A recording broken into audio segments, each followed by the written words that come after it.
ጠላታችሁ ለእናንተ በቆፈረው ራሱ ይገባበታል። ታውቃላችሁ ሃማ ለመርዶኪዮስ ባዘጋጀው እንጨት ላይ ባዘጋጀው ግንድ ላይ ነው የተሰቀለው። ለመርዶኪዮስ ባዘጋጀው አሳምሮ ነው ደግሞ ይሰራ ቆንጆ አድርጎ ከሚስቱ ጋር እየተማከረ አሪፍ ነው እያላት አሪፍ ነው ጥሩ ነው በጣም ቆንጆ ነው እያለችው ተማክረው የሰሩት ሴራ ዛሬ በኢየሱስም ለራሳቸው ሆነ።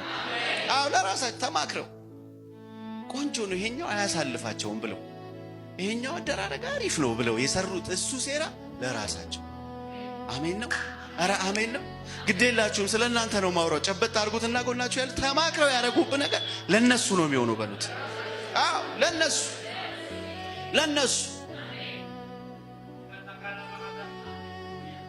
ምንም ያህል ጥበበኛ ቢሆን ተንኮለኛው አራራራ አይቀደምም እግዚአብሔር። በቃ አንደኛ ነው ቢባል እሱ እንኳን የሰራው ነገር እንጃ የሚባልለት ሰውዬ አይበልጥ። አሜን ነው ወይ? አረ አሜን ነው ወይ? ዛሬ ልናገርባችሁ በኢየሱስ ስም ልናገርባችሁ በኢየሱስ ስም ለአንዴና ለመጨረሻ ጊዜ ታሪካዊ ጠላታችሁ በኢየሱስ ስም ተመቷል። ተመቷል።